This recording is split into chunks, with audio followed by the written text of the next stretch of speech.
अस्सलाम वालेकुम। जी जी, lecture 90 start करते हैं जी, कैफ वन का। और मैंने कल आप लोगों से कहा था कि earning per share EPS I33 शुरू करेंगे, लेकिन फिर आज मेरा जहन बदल गया है और आज हम स्टार्ट करेंगे accounting for non profit organisation. बाकी सारी अकाउंटिंग की तरह से ये भी एक आसान टॉपिक है, कोई अकाउंटिंग में मुश्किल टॉपिक अभी तक तो हमें नज़र आया कोई नहीं है। ठीक है जी। तो नॉन प्रॉफिट ऑर्गेनाइजेशन की अकाउंटिंग में क्या फ़र्क है प्रॉफिट सीकिंग ऑर्गेनाइजेशन से? दे दिए मार्कर उसने, बैठो, मुझे बुक ईमेल करवा दो। अच्छा जी बच्चों, दो तरह की ऑर्गेनाइजेशंस होती हैं, ठीक है। एक वो ऑर्गेनाइजेशंस होती हैं जो प्रॉफिट ओरिएंटेड होती हैं, प्रॉफिट सीकिंग होती हैं। इनका मकसद होता है प्रॉफिट को मैक्सिमाइज करना, ठीक है जी। तो प्रॉफिट सीकिंग ऑर्गेनाइजेशंस का प्राइमरी ऑब्जेक्टिव होता है प्रॉफिट मैक्सिमाइजेशन, ठीक है जी, प्रॉफिट मैक्सिमाइजेशन, ठीक है। और अगर ये इनका मकसद ही प्रॉफिट को सिर्फ कमाना नहीं, मैक्सिमाइज करना है, तो ये ऑर्गेनाइजेशंस इंटरेस्टेड होती हैं प्रॉफिट एंड लॉस के अंदर। ये जो हमने स्टार्ट के अंदर फाइनेंशियल स्टेटमेंट्स बनाना सीखी थी, शुरू किया था, तो हमने क्या देखा था? प्रॉफिट एंड लॉस अकाउंट बनता है और बैलेंस शीट बनती है। तो प्रॉफिट एंड लॉस अकाउंट कौन सी ऑर्गेनाइजेशन बनाती है? जो इस चीज़ में इंटरेस्टेड होती है कि हम देखें कि हमने एक एक सर्टन पीरियड में ऑपरेशंस किए तो हमने प्रॉफिट कमाया या लॉस इनकर किया, ठीक है।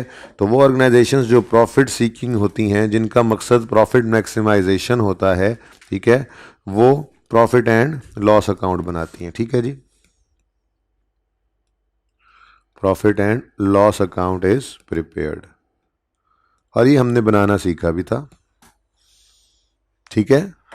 सही है, मार्कर है, मार्कर है, क्या देख रहे हो? मार्कर देखो, भीगे हुए हो तुम जी। अच्छा, अब कुछ ऑर्गेनाइजेशन ऐसी होती हैं जी जिनका मकसद प्रॉफिट कमाना नहीं होता। ऐसी ऑर्गेनाइजेशन को कहा जाता है नॉन प्रॉफिट ऑर्गेनाइजेशंस। कौन सी ऑर्गेनाइजेशन जी? Non profit organisations. Non profit organisations का जो प्राइमरी ऑब्जेक्टिव होता है वो होता है सोशल वेलफेयर, वेलफेयर, ठीक है जी। रफाही इदारे जो होते हैं, तो जब इनका मकसद प्रॉफिट कमाना, उसको मैक्सिमाइज करना है ही नहीं, ठीक है, तो फिर ऐसी organisations profit and loss account नहीं बनाती हैं, ठीक है, बल्कि उसकी बजाय ये इनकम एंड एक्सपेंडिचर अकाउंट बनाती हैं। ये इनको खर्चे करने होते हैं इन्होंने, और उन खर्चों को पूरा करने के लिए इनने कुछ इनकम्स जनरेट करनी होती हैं। ये इनकम कमाने कमाकर घर लेकर आने के लिए नहीं होती इस ऑर्गेनाइजेशन की। इस ऑर्गेनाइजेशन के कोई ओनर्स नहीं होते जिन्होंने प्रॉफिट कमाना होता है, बल्कि ये ऑर्गेनाइजेशंस जो इनकम जनरेट करती हैं, उनको अपने ही इस जिस मकसद के लिए ये बनी हुई हैं, उस मकसद के अंदर इस्तेमाल करती हैं, उसको एक्सपेंसेस को इनकर करती हैं। तो ऐसी ऑर्गेनाइजेशंस जो हैं वो इनकम एंड एक्सपेंडिचर अकाउंट बनाती हैं, ठीक है जी। Income and expenditure account is prepared, ठीक है जी। बाकी तो बिल्कुल सेम है। बाकी क्या है? बाकी बैलेंस शीट तो प्रॉफिट सीकिंग ऑर्गेनाइजेशन भी बनाती हैं और balance sheet non profit organisations भी बनाती हैं, क्योंकि बैलेंस शीट के अंदर क्या होता है एज ऑन एसेट्स और लाइबिलिटीज़ जो हैं वो पोजीशन बता रही होती है बैलेंस शीट। तो वो प्रॉफिट सीकिंग ऑर्गेनाइजेशन हो, उसके भी एसेट्स लाइबिलिटीज़ हो सकते हैं, नॉन प्रॉफिट ऑर्गेनाइजेशन है उसके पास भी एसेट्स लाइबिलिटीज़ हो सकते हैं। तो बैलेंस शीट ऑलमोस्ट सेम है, जो छोटा सा फ़र्क है वो आज इंशाल्लाह सवाल के अंदर देख लेंगे, ठीक है। तो मेन फ़र्क क्या है? प्रॉफिट एंड लॉस अकाउंट की बजाय नॉन प्रॉफिट ऑर्गेनाइजेशन जो है वो इनकम एंड एक्सपेंडिचर अकाउंट बनाती हैं। इसीलिए ये नॉन प्रॉफिट ऑर्गेनाइजेशन की अकाउंटिंग वाले चैप्टर को उर्फ आम में इनकम एक्सपेंडिचर भी कह दिया जाता है। बंदे कहते हैं जी इनकम एक्सपेंडिचर, आपने इनकम एक्सपेंडिचर कर लिया है यार, इनकम एक्सपेंडिचर में से सवाल आ गया था, इस तरह से उर्फ आम में इसको इनकम एक्सपेंडिचर भी कह दिया जाता है। हालांकि ये नॉन प्रॉफिट ऑर्गेनाइजेशन की अकाउंटिंग है, ठीक है जी। तो इसको स्टार्ट करते हैं जी। पहला सवाल ज़िंदगी का हम इंशाल्लाह आज करेंगे। बुक का पेज नंबर मैं रेफ़र नहीं कर सकता, ज़रा चैप्टर ओपन करके आप बता दें, क्योंकि मैंने अभी रिसेंट वाली बुक जो है वो ईमेल नहीं करवाई। बहरहाल पास पेपर्स के अंदर कराची सोशल क्लब नाम का एक सवाल है, पेज नंबर आप लोग बता दें ताकि वो सब बच्चे ओपन कर लें। नॉन प्रॉफिट ऑर्गेनाइजेशन का चैप्टर ओपन करें, उसमें पास पेपर्स ओपन करें, प्रैक्टिस क्वेश्चंस के बाद आएंगे, जल्दी से बता दें। Question number 3, Karachi social club, क्या कौन से पेज नंबर पे है ये आपकी बुक में? 856। ठीक है जी, पेज 856 सब बच्चे ओपन कर लें अपनी बुक्स का, कराची सोशल क्लब। अच्छा जी, requirement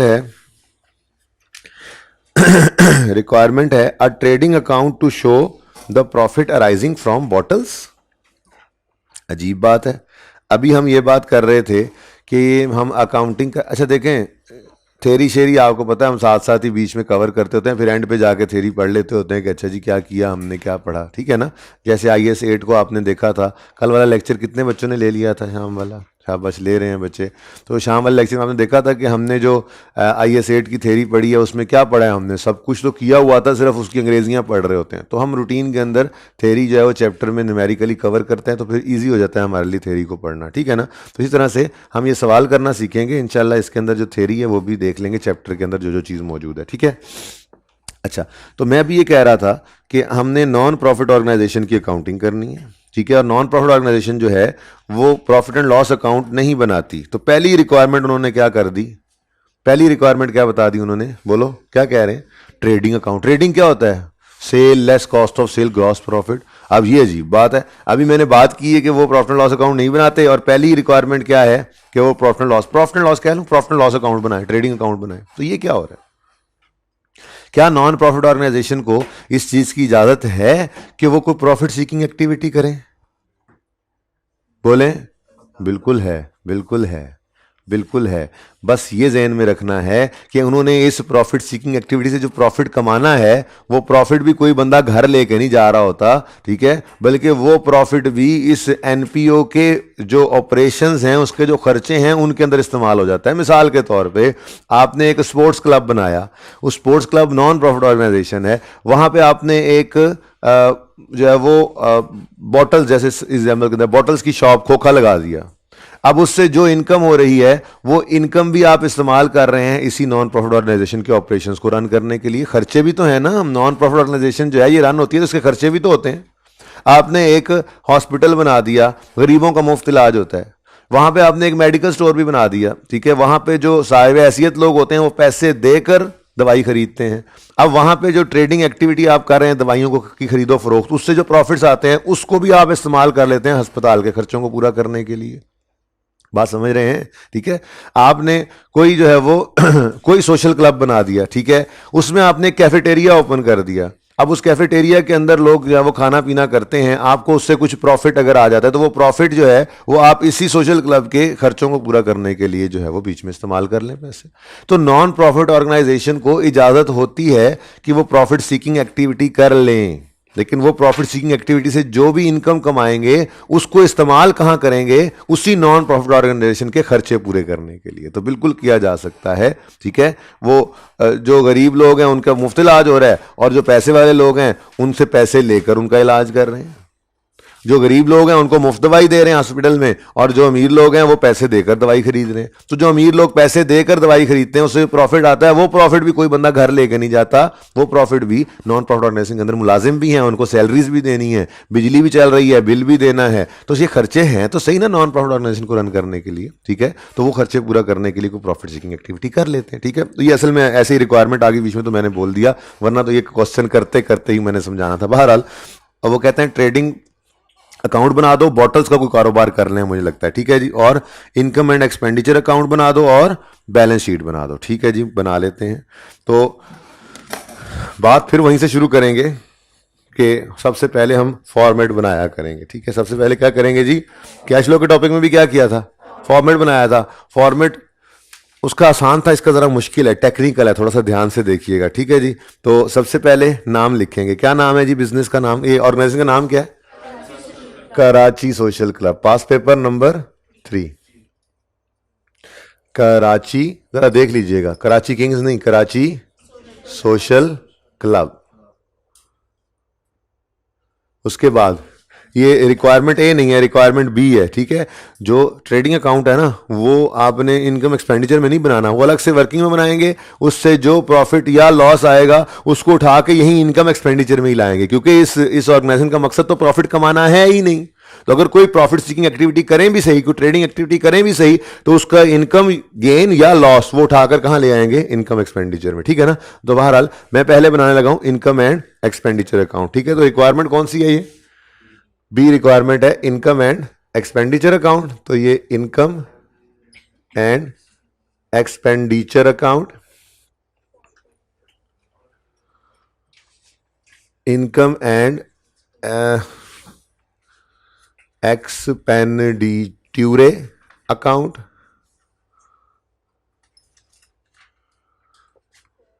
for the year ended, ओए बड़ा पुराना सवाल है जी, फॉर द ईयर एंडेड 30 सितंबर 93 जी। अब बड़े ध्यान से देखिएगा, इनकम एंड एक्सपेंडिचर का जो फॉर्मेट है उसमें सबसे पहली हेडिंग आएगी इनकम्स की। इनकम्स की हेडिंग डालकर आप 4-5 लाइनें खाली छोड़ेंगे। उसके बाद अगली हेडिंग आएगी एक्सपेंसेस की, और फिर आप बाकी का सफ़ा खाली छोड़ देंगे और आपका इनकम एक्सपेंडिचर का फॉर्मेट कंप्लीट हो गया। क्वाइट टेक्निकल ना, कहा था आपको बड़ा टेक्निकल है। कैश फ्लो का तो आसान था, ये बड़ा मुश्किल है। ये फॉर्मेट कंप्लीट हो गया। This is income and expenditure account. Incomes 4-5 खाली, एक्सपेंस बाकी सफ़ा खाली, पहला सफ़ा पलट लेंगे। इनकम एंड एक्सपेंडिचर का ये फॉर्मेट है, सादा वाला, ठीक है जी। स्पाइसी वाला भी देखेंगे। बहरहाल देख लेते हैं जी। रुपीज़ रुपीज़ रुपीज़ सवाल दिखाइएगा। रुपीज़ पहले ही बहुत छोटे हैं, इनको 1000 में क्या करना, तो रुपीज़ में ही बना लेते हैं इसको, ठीक है।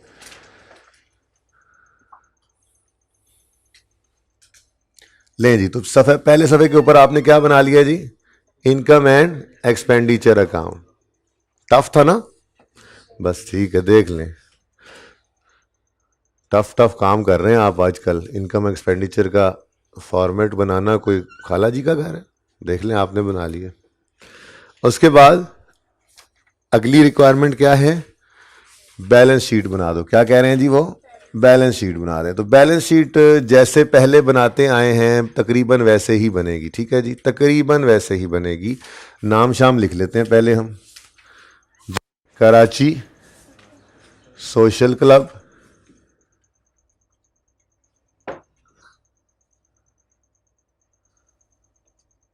नाम क्या है, बैलेंस शीट या स्टेटमेंट ऑफ फाइनेंशियल पोजीशन। जो नाम रिक्वायरमेंट में लिखा हो ना, आपने भी वही नाम लिखना है, ठीक है। ये रिक्वायरमेंट सी है जी, ओके। बैलेंस शीट बोल रहा है वो, तो बैलेंस शीट ही लिखें। रिक्वायरमेंट पढ़ के जो रिक्वायरमेंट में नाम लिखा हो वही लिखेंगे, ठीक है जी। और ये बना करती है एज ऑन 30 सितंबर 1993। ये एक ही चीज़ के दो नाम है। Statement of financial position balance sheet को ही कहते हैं। तो रिक्वायरमेंट में इसलिए कह रहा हूँ ना, जो नाम लिखा हो बस वही लिख देना आपने। काम तो वही करना है जो हमने करना है, ठीक है।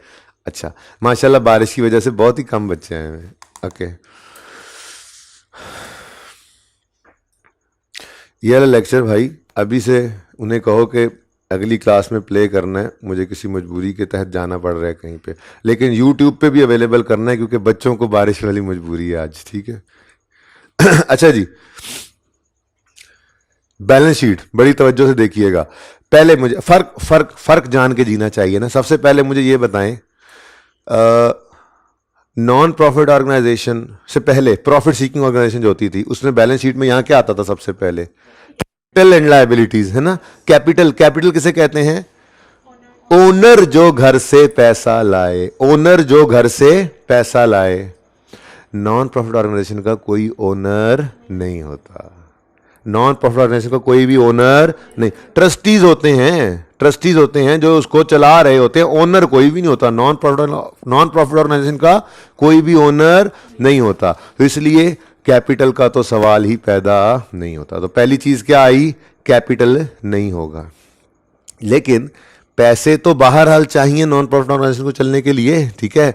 मैं खान साहब, क्या नाम है आपका, काशिफ, आपका क्या नाम है, हाँ अजीम, मैं काशिफ और अजीम हमने मिलकर सोचा कि यहाँ पे थोड़ी सी जगह गवर्नमेंट से या किसी मुखैर हजरात से बात करके लेकर वहाँ पे एक स्पोर्ट्स क्लब बनाते हैं, ठीक है, जिसके अंदर हम स्पोर्ट्स फैसिलिटीज़ देंगे नौजवानों को। हाँ, हम कोई प्रॉफिट नहीं कमाना चाहते। अब ये जो हमने सोचा है ये एक नॉन प्रॉफिट ऑर्गेनाइजेशन बनाने का, तो इसके लिए हमें बहरहाल पैसे तो चाहिए, ठीक है। तो हम तीनों ने मिलकर कुछ पैसे पूल किए, इकट्ठे किए, ठीक है। तो वो जो पैसे इकट्ठे किए हैं, उस पैसे को एक जगह पे जब इकट्ठा कर दिया जाएगा तो उसे क्या कहा जाएगा? सोच के बताओ। Share capital? नहीं यार, कैपिटल तो है ही नहीं, मैं और आप और अजीम ओनर नहीं है।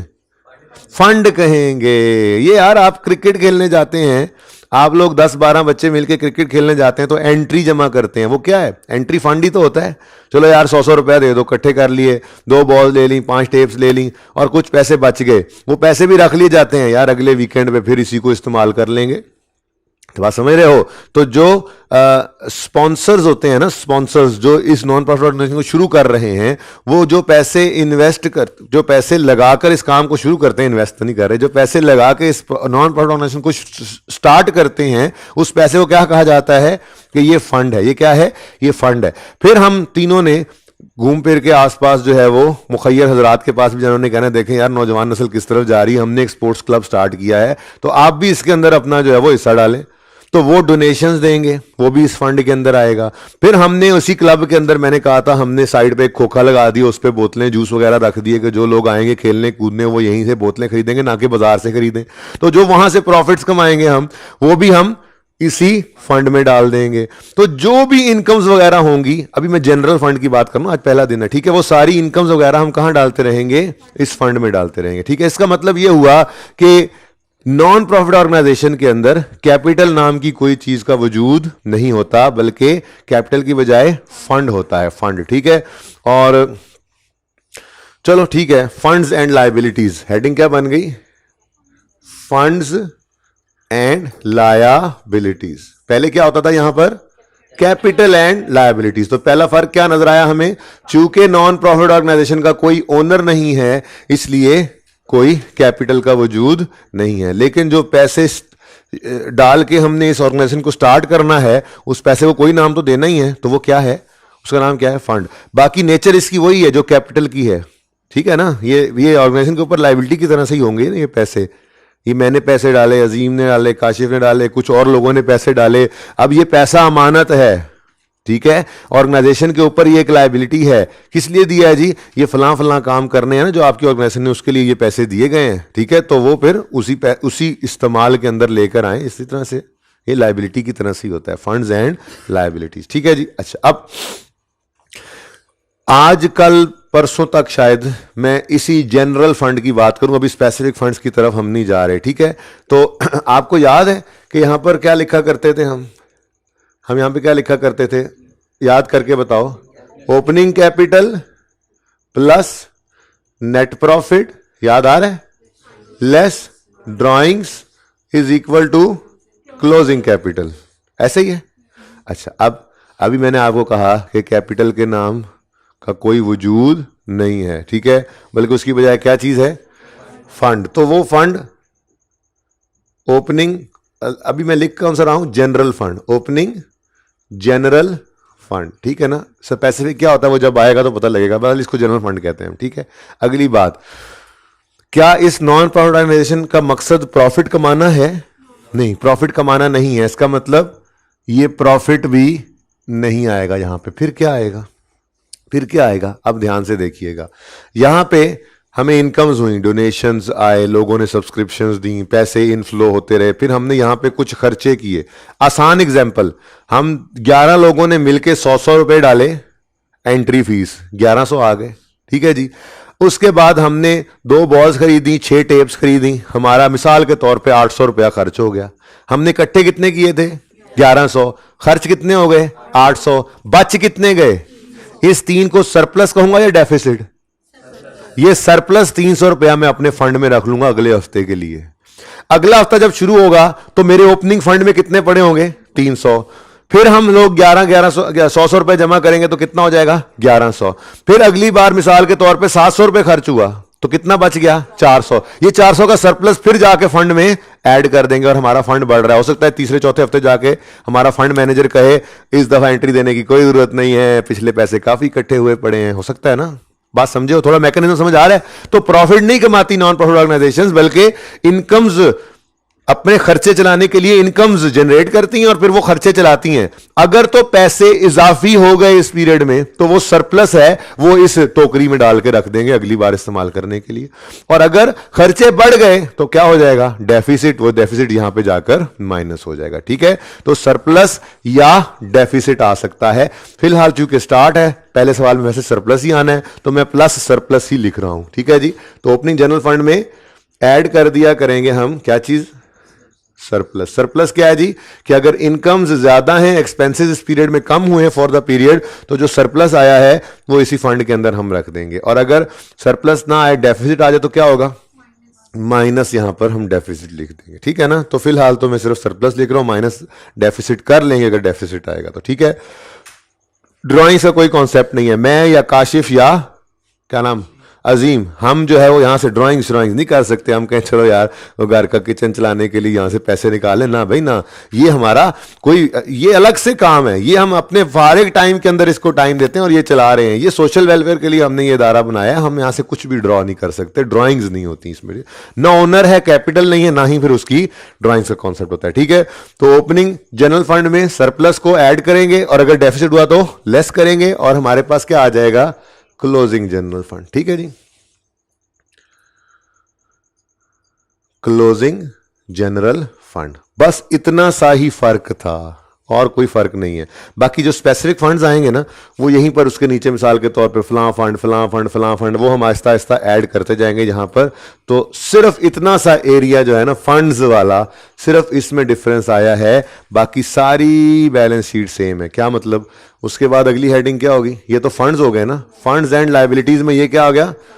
अच्छा मैं जरा यहां पे फंड्स की हेडिंग दे लूं, फंड्स एंड लाइबिलिटीज में ये क्या थे जी, फंड्स।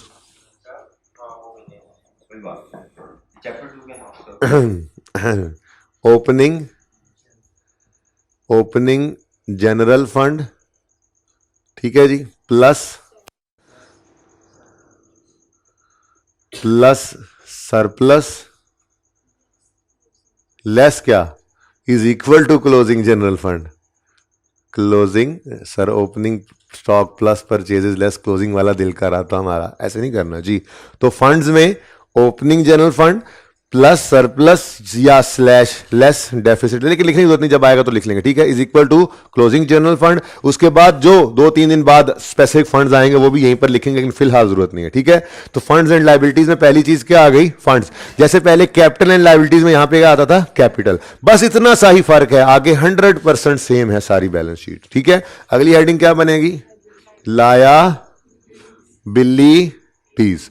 करंट नॉन करंट इंशाल्लाह आज तो नहीं आएंगी, हाँ कल परसों से शुरू होंगी, करंट नॉन करंट तो अलग अलग करेंगे। ठीक है जी, उसके बाद फिर एसेट्स आएंगे, एसेट्स में भी नॉन करंट एसेट्स होंगे और करंट एसेट्स होंगे। तो अल्हम्दुलिल्लाह आज सिर्फ एसेट्स की ही हेडिंग रखते हैं, नॉन करंट अलग से करंट अलग से नहीं है। पहला सवाल है ना, जरा सिंपल सिंपल है। ठीक है, तो लाइबिलिटीज हो गई और फिर एसेट्स हो गए। ठीक है जी, तो पूरी बैलेंस शीट में कहां फर्क नजर आया आपको, सिर्फ इस जगह को रिप्लेस कर दिया, कैपिटल को हमने फंड्स के साथ। ठीक है, बाकी सारी बैलेंस शीट सेम है। हाँ ये बहुत टफ काम था, ये that was a very tough ask, जो आपने यहां पे फॉर्मेट बनाया ना, समझ ही नहीं आ रहा बिल्कुल, है ना, क्या इनकम्स और एक्सपेंसेस, दैट्स इट, ये इनकम एंड एक्सपेंडिचर का फॉर्मेट है। ठीक है जी, तो आईकेप ने कुछ स्टैंडर्ड्स डाले हैं, उसके अंदर फॉर्मेट थोड़ा सा 2-3 किस्म का बनेगा, लेकिन वो एंड पे जाकर देखेंगे। होपफुली 4 से 5 दिन में हम ये नॉर्मल वाली इनकम एक्सपेंडिचर जो अब तक पास पेपर के अंदर आया हुआ है रिसेंट टाइम से पहले पहले,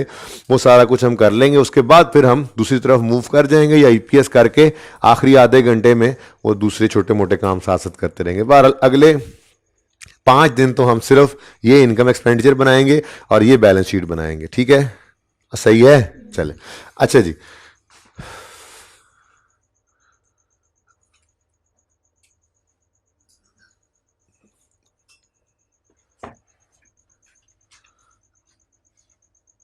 अच्छा बच्चों, अब ये तो हो गए फॉर्मेट की बात। इस फॉर्मेट के अंदर कोई मसला है तो पूछ सकते हैं आप लोग। इस फॉर्मेट में जो मसला था वो मैंने डिस्कस कर लिया है। फंड्स जो आए कैपिटल की जगह पे, बाकी तो सब बिल्कुल सिंपल है, वही बचपन से जो आज तक बनाते आ रहे हैं वही बैलेंस शीट है। ठीक है जी, ओके। अच्छा जी, अब इस सवाल को करने का तरीका क्या होगा? अल्हम्दुलिल्लाह कैश फ्लो के अंदर हमने पहले दिन एक रूल बनाया था, क्या? जिन जिन के ओपनिंग या क्लोजिंग आ रहे हैं उनके लेजर्स ओपन करेंगे। आगे तो हमने बड़ा कुछ लिखा था सिवाय वर्किंग के वन और cash and cash equivalent working capital items के। यहाँ पे ऐसी कोई बात भी नहीं, यहाँ पे सिंपल इतनी सी बात है कि जिन जिन के ओपनिंग या क्लोजिंग नज़र आ रहे हैं उनके लेजर्स ओपन करते जाना है, उनके लेजर्स ओपन कर, दैट्स इट। ठीक है, तो जो ओपनिंग क्लोजिंग नज़र आएंगे उनके लेजर्स ओपन करके सवाल शुरू कर देंगे। ठीक है, लेकिन सबसे पहले एक चीज़ आपको नज़र आ रही है, रिसीट एंड पेमेंट अकाउंट। अब ये क्या मुसीबत है, ये एक छोटी सी नई चीज़ है, बस ये कर लें, उसके बाद सवाल के अंदर कोई जान नहीं बचनी। फॉर्मेट हम वैसे बना चुके हैं। रिसीट एंड पेमेंट अकाउंट क्या बला होती है जी? ज़रा देखते हैं इसकी शक्ल ये है क्या, फिर शायद कुछ अंदाज़ा हो जाए। The treasurer of Karachi social club prepared following receipt payment account for the year ended 30 September 1993। सबसे पहले क्या लिखा हुआ है जी? 1 अक्टूबर 1992 पे balance brought forward, current account, deposit account और कैश इन हैंड। क्या मतलब? अच्छा चलो थोड़ा आगे चलते हैं। 93 में सब्सक्रिप्शन रिसीव हुई। सब्सक्रिप्शन क्या होती है बताता हूँ। बॉटल की सेल्स की, sales legacy, bank deposit, interest, कुछ इनफ्लोज हैं। क्रेडिट साइड पे आओ, payment for bottle, rent and rate, payment 2020, pending, general expense, bla bla. फिर क्लोजिंग भी बैंक भी आ रहा है और कैश भी आ रहा है। तो ये क्या नजर आ रहा है आपको? क्या लगता है ये क्या है रिसीट एंड पेमेंट अकाउंट? ये receipt payment account basically cash और बैंक का कंबाइंड लेजर है। ये क्या है? कैश और बैंक का आपकी जिंदगी आसान है अगर रिसीट पेमेंट सवाल के अंदर आ जाए तो हमारी जिंदगी आसान है। हमें ये सोचने की जरूरत भी नहीं पड़ेगी कि ये खर्चा कैश में पे हो रहा है या बैंक के थ्रू पे हो रहा है। जहां से भी पे हो रहा है रिसीट पेमेंट में क्रेडिट साइड पे जाना है। हमें ये टेंशन लेने की जरूरत नहीं पड़ेगी कि ये जो पैसे आ रहे हैं ये कैश में डेबिट करें या बैंक में। हो सकता है ना, देखो कैश अकाउंट दराज, बैंक अकाउंट डिफरेंट चीजें हैं दोनों। आप एंट्री डिफरेंट हो सकती है। आपने कैश सेल्स की, आपने सेल्स की और चेक के थ्रू पेमेंट ली, दोनों की एंट्री डिफरेंट है कि नहीं है? आपने कैश सेल्स की, करेंसी कैश ले लिया, दराज में पैसे रखे तो एंट्री बनती है कैश डेबिट सेल क्रेडिट। आपने बैंक के थ्रू पेमेंट ली तो एंट्री बनती है बैंक डेबिट सेल क्रेडिट। फर्क है कि नहीं है? आपने सैलरीज दी मजदूरों को, मुलाजमीन को, आपने एंट्री पास की, कैश में पे कर दी तो आपने एंट्री पास की salary expense debit cash credit. बात समझ रहे हो? और अगर आपने बैंक के थ्रू, चेक के थ्रू पेमेंट की अपने एम्प्लॉयज की सैलरीज की तो एंट्री क्या बन जाएगी? Salary expense debit bank credit. दोनों एंट्रीज में फर्क है भाई। Cash is something else, bank is something else. बात समझ रहे हो? तो टेंशन खत्म हो जाए, ये समथिंग एल्स वाली टेंशन खत्म हो जाए अगर रिसीट एंड पेमेंट अकाउंट वो दे दे, जो कि मोस्टली सवालों में देता है इनकम एक्सपेंडिचर में। तो रिसीट पेमेंट अकाउंट कोई नई चीज नहीं है बल्कि आपकी जिंदगी की एक आसानी है। रिसीट एंड पेमेंट अकाउंट का मतलब क्या होता है? कैश एंड, जरा मेरा एंड डिफरेंट है, कैश एंड बैंक अकाउंट। ठीक है, और बात समझे हो? यानी कि बैंक, कैश और बैंक का कंबाइन लेजर बना लें तो उसे क्या कहते हैं? Receipt and payment account. यानी आपकी जिंदगी आसान होगी। हर रिसीट ने रिसीट पेमेंट में डेबिट होना है, चाहे वो कैश है चाहे वो बैंक है। हर पेमेंट ने, चाहे वो बैंक से हो चाहे कैश से हो, रिसीट पेमेंट ने क्या हो जाना है? क्रेडिट हो जाना है, क्योंकि हमने बैंक और कैश को क्या कर दिया है? कंबाइन कर दिया। ठीक है, तो रिसीट पेमेंट अकाउंट आपकी जिंदगी की एक आसानी है। तभी तो आपको ओपनिंग बैलेंस में ये तीनों चीजें नजर आ रही हैं। गौर फरमाएं, तो आपको क्या क्या नजर आ रहा है जी? ये बेसिकली इस तरह से उन्होंने तीनों को अलग अलग शो करके फिर एक ओपनिंग शो कर दिया। ठीक है, तो 3480 opening cash and bank balance है। इसमें 3480 में क्या क्या पड़ा है जी? इसमें 1320 जी हमारे करंट अकाउंट को ओपनिंग पड़ा है, 2100 हमने डिपॉजिट अकाउंट में कुछ पैसे रखे हुए हैं, ये भी हमारा एसेट है, और 60 रुपए हमारी दराज में पड़े हैं। तो इन टोटल हमारा कैश एंड बैंक का बैलेंस कितना है? 3480। कोई मसला? और जाग ही रहे हो ना? अच्छा, समझ आ रही है? आपको लग रहा है कि ये मुश्किल बात है सर, पता नहीं हमें क्यों ऐसे। ये मुश्किल नहीं है यार, इतना आसान है, अब क्या करूं मैं? ये है आसान, इसमें कुछ मुश्किल नहीं है। आपको लगा अच्छा नहीं आज आसान कह रहे हैं, अभी ऐसा ऐसा कुछ मुश्किल है ही नहीं। अकाउंटिंग में कुछ मुश्किल है ही नहीं वैसे भी। देखें जी, क्लोजिंग में भी हम क्या कह रहे हैं, करंट अकाउंट में 6400 पड़ा है, डिपॉजिट अकाउंट में 4600 पड़ा है और 30 रुपये कैश इन हैंड पड़ा है। In total cash and bank हमारे पास कितना पड़ा है, 11,030 रुपये। ये क्लोजिंग कैश एंड बैंक कहाँ जाएगा, क्लोजिंग कैश एंड बैंक कहाँ जाएगा, बैलेंस शीट में, करंट एसेट में।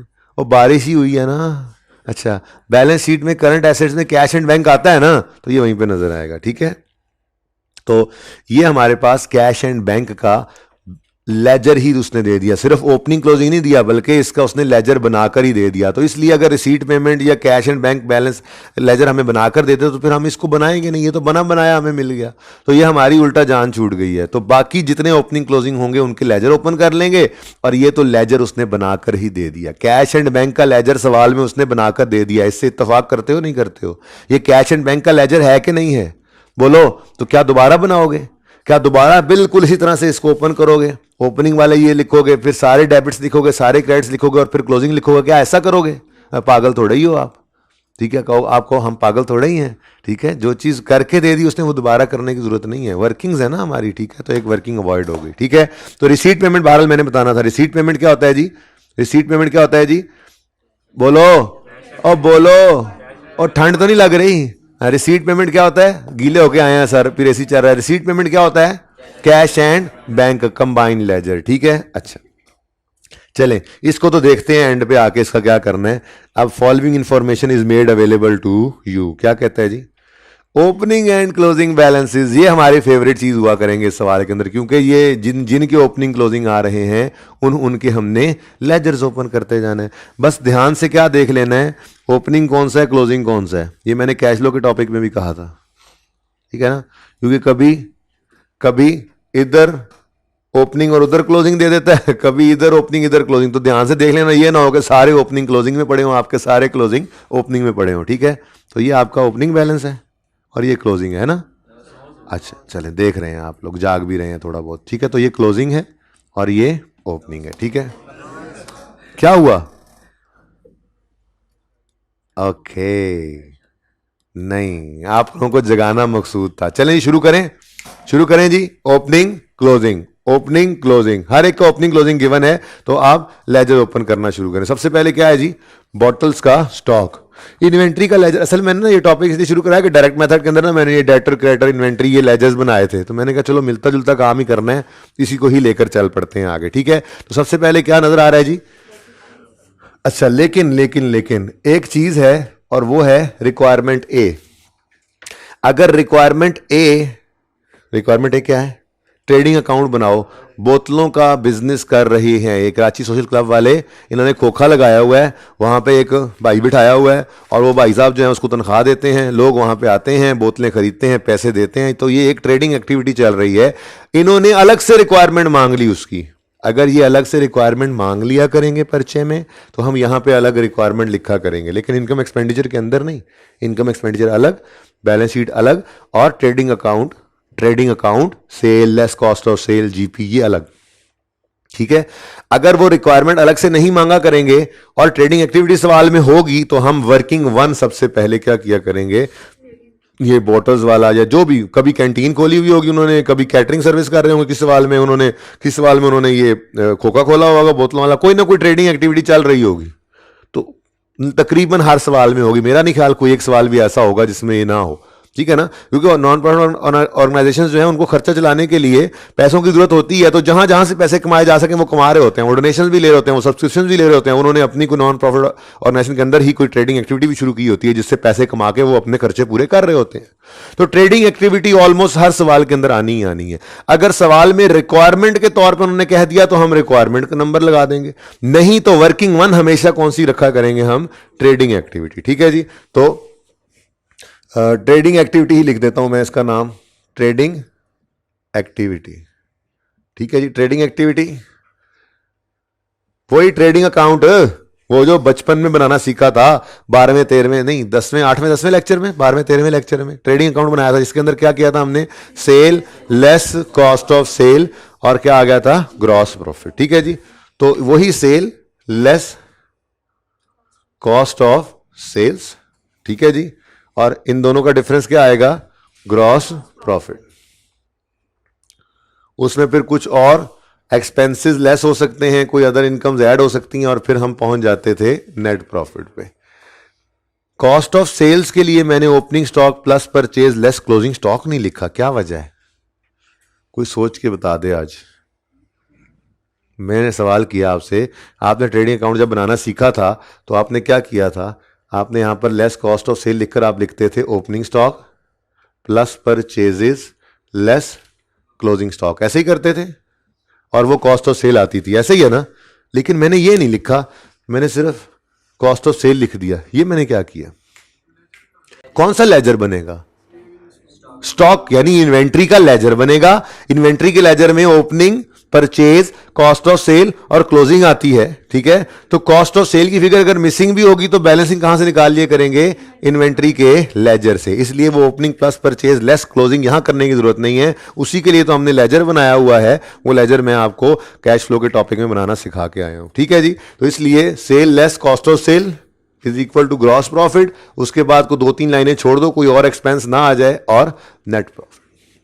अगर नेट प्रॉफिट आएगा, सुन लें, अगर नेट प्रॉफिट आएगा तो उसको ले जाएंगे इनकम्स में। अगर नेट प्रॉफिट आएगा तो उसे कहां ले जाएंगे? इनकम्स में। और अगर नेट में लॉस आ गया तो उसे कहां ले जाएंगे? एक्सपेंसेस में। बस इतनी सी बात है, ठीक है? तो ट्रेडिंग एक्टिविटी को हमेशा अलग रखना है आपने इनकम एक्सपेंडिचर से बाहर, अलग थलग। इसके रिजल्ट्स अगर प्रॉफिट्स हैं तो वो इनकम्स में लिख लेना, और अगर लॉसेस हैं एक्सपेंस में लिख लेना, कोई मसला नहीं है, ठीक है जी? जी, क्वेश्चन ऐसे आने लगा था कोई। परचेजेस का लेजर नहीं, इन्वेंट्री के लेजर में परचेजेस डेबिट साइड पे लिख देंगे।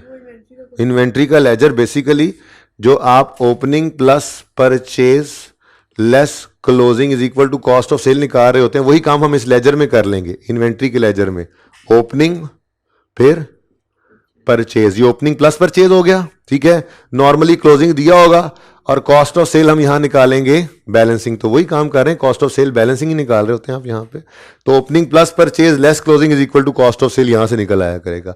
तो ये वाला काम हमने करना है, ये करने की जरूरत फिर नहीं पड़ेगी, क्योंकि हमने लेजर बनाना सीख लिया है। और वैसे ही हमने ये उसूल बना लिया था कि जिन जिन के ओपनिंग या क्लोजिंग गिवन होंगे उनके क्या करेंगे? लेजर्स ओपन करेंगे, ठीक है जी? भाई सही है, रिलैक्स हो जाएं, आज पहला दिन है। कोई कॉन्सेप्ट समझ आए या ना आए, फॉर्मेट समझ आना जरूरी है। सवाल तो 5-6 मैंने खुद करवाने हैं, 5-6 आपने भी करने हैं, शायद इससे भी ज्यादा करवा दूं जब तक तसल्ली ना हो, ठीक है ना? ये तो पहला सवाल है, याद है कैश फ्लो का पहला सवाल? अदपजद्दी बातें समझ आई थी, तीसरे दिन जाके फिर आप कॉन्फिडेंट हो गए थे। तो इसमें भी दूसरे तीसरे दिन जाके आप खूब और ये भी ऐसा ही टॉपिक है कि जो 60-70% मार्क्स आपके लिए तैयार रखेगा। हाँ, 1-2 एडजस्टमेंट्स तो बरकत के लिए आपको पता ही है, वो तो हर जगह होती हैं, ठीक है? तो असल मसला क्या है? आप 60-70% सवाल करने वाले हों, हर सवाल, इसमें गुंजाइश ना हो। मसला कहां आता है? जब आपको कोई टॉपिक का 60-70% सवाल भी सही करना ना आता हो।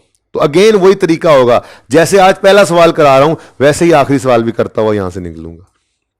कैश फ्लो का मेथड बदल गया, वो अलग बात थी। अच्छा, मेथड भी बदला था ना, तो थोड़ा सा एरिया बदल के बाकी सवाल वैसे ही रखा था। तो जैसे हमने पहला सवाल कैश फ्लो का किया था, हम आखिरी सवाल भी वैसे ही करके निकले थे, ठीक है ना? जैसे हमने पहला सवाल आईए सेट का किया था, हम आखिरी तक वैसे ही कर रहे थे।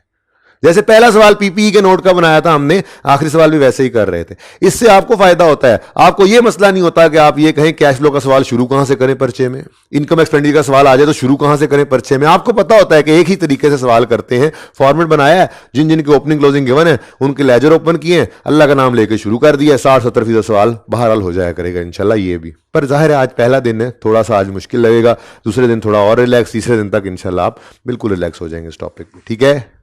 सही है। और तीसरे दिन रिलैक्स हो जाएंगे, लेकिन उसके ऊपर 3-4 दिन फिर मजीद मेरी तसल्ली के लिए होंगे ही, जाहिर है आपको पता है, ठीक है?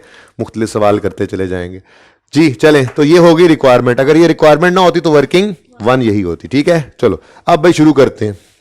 1 2 3 4 5 6 चीजें हैं, इनके ओपनिंग क्लोजिंग गिवन है, इनके लेजर्स ओपन कर लेते हैं, ठीक है? शुरू करें शुरू। सबसे पहले क्या नजर आ रहा है जी? बॉटल्स का स्टॉक, ठीक है जी? तो बोतलों के स्टॉक का लेजर बनाएं। नंबर 1 वर्किंग ये बन गई, स्टॉक ऑफ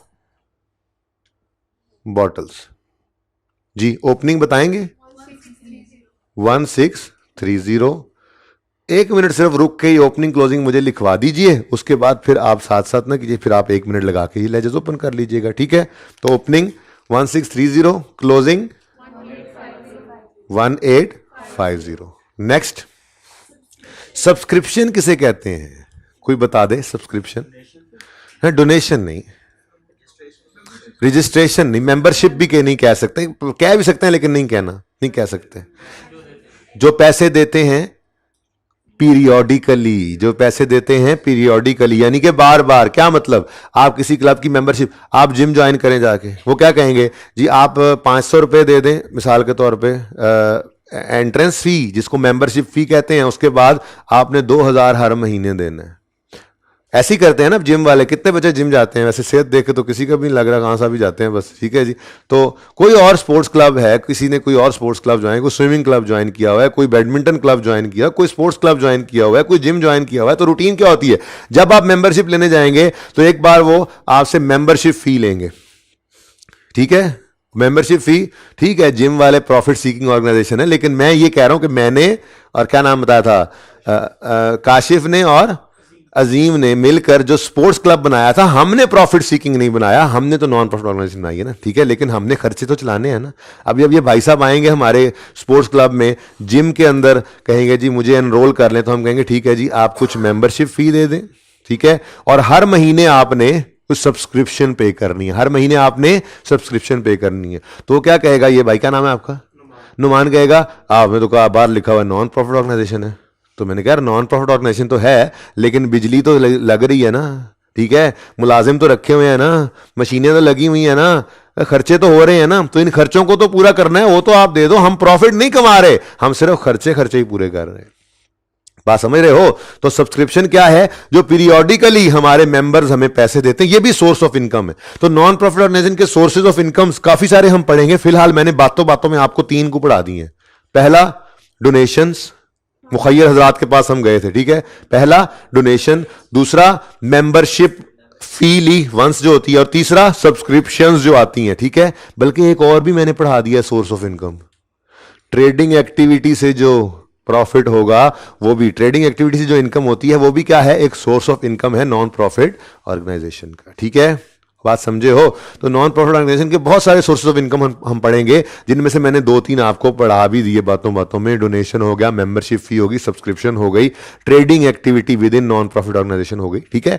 तो सब्सक्रिप्शन क्या है, वो पीरियोडिक पेमेंट जो हमारे मेंबर्स हमें करते रहते हैं, महाना भी हो सकती है, ये क्वार्टरली भी रख सकते हैं, कुछ क्लब्स सेमी एनुअली रख लेते हैं, कुछ क्लब्स एनुअल रख लेते हैं, तो ये डिफरेंट होता है। कोई क्लब्स कहते हैं हर महीने दें, कोई कहते हैं जी हर महीने नहीं, 3-3 महीने बाद दिया करें, कुछ कहते हैं नहीं 6 मंथली दे दिया करें, कुछ कहते हैं सारे साल के इकट्ठे ही दे दें, ठीक है, बात समझ रहे हो ना। अच्छा, तो सब्सक्रिप्शन एक इनकम है, क्या है, इनकम है। मुझे भूल गया इनकम का लेजर कैसे बनता था, मुझे भूल गया इनकम का लेजर, आपको याद है, मुझे तो भूल गया, मुझे भूल जाती हैं चीज़ें असल में, शुक्र है आपको याद रहती हैं। तो बीमारी है ये, बादाम खाऊं, लेके आया करो हर बच्चा 1 बादाम रोज।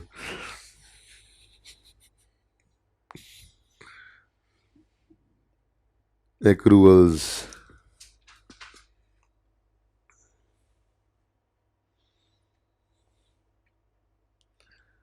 ये यहां कहीं, ये एक्सपेंसेस का लेजर हमने बनाया था, ऐसे ही है ना, और इसके गवांड ही हमने कहीं इनकम का लेजर भी बनाया हो ना, ये रहा इनकम का अकाउंट। ये क्या है, मैंने कहा था आपको कि इनकम का अकाउंट बहरहाल एक्रूअल में सीख रहे हैं, लेकिन इसकी अच्छी प्रैक्टिस करेंगे जाके नॉन प्रॉफिट ऑर्गेनाइजेशन के टॉपिक में, तो आज वो वक्त आ गया है, क्योंकि एक्सपेंसेस का लेजर आपने तकरीबन हर टॉपिक में बनते हुए देखा, बनता रहा। इनकम का टॉपिक ज़्यादा नहीं बना था, कैश फ्लो में भी एक्सपेंस का लेजर बनता आया, ये इनकम के लेजर के बनने का वक्त अब आ गया।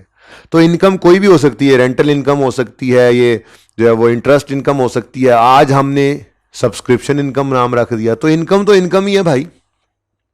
तो जिन्होंने एक्रूअल प्री पेमेंट्स के टॉपिक में इनकम का लेजर बनाया हुआ है, उनको आज कोई मसला नहीं होगा, ठीक है। तो यही वो लेजर है जो मैंने अब बनाना है, बस नाम क्या रख दूंगा, सब्सक्रिप्शन इनकम अकाउंट, यही रेंटल इनकम अकाउंट हो सकता था, मैंने आपको कहा ये इंटरेस्ट इनकम अकाउंट हो सकता था, इन्वेस्टमेंट इनकम अकाउंट हो सकता था। तो इनकम का नाम ही बदला ना, तो सब्सक्रिप्शन इनकम अकाउंट अभी हम बनाएंगे। अब सब्सक्रिप्शन एक इनकम है हमारी नॉन प्रॉफिट ऑर्गेनाइजेशन की, क्या है? इनकम है। ये लेजर हमने बनाना सीखा हुआ। तो इनकम रिसीवेबल भी हो सकती है और अनअर्न्ड एडवांस भी हो सकती है, ठीक है। रिसीवेबल के डिफरेंट नेम्स थे, याद है? रिसीवेबल के डिफरेंट नेम्स थे। मैंने कहा था ये बहुत खतरनाक अल्फाज हैं, और याद है? एक्रूअल प्रीपेमेंट याद है? किताब में आई के अपने एक्रूअल प्रीपेमेंट नहीं लिखा हुआ था, लेकिन क्यों मैंने 2.5 दिन तकरीबन लगा दिए थे इसके ऊपर, क्योंकि इसने जान कोई नहीं छोड़ी। आपने देख लिया पूरा टॉपिक खत्म होने पे आ गए, ये जान नहीं छोड़ रहा, आया पड़ा है। फिर ये देखो मैंने वही इनकम जो एक्रूअल पढ़ाया था वही वाला लेजर ओपन किया है, वही अभी बनने लगा है।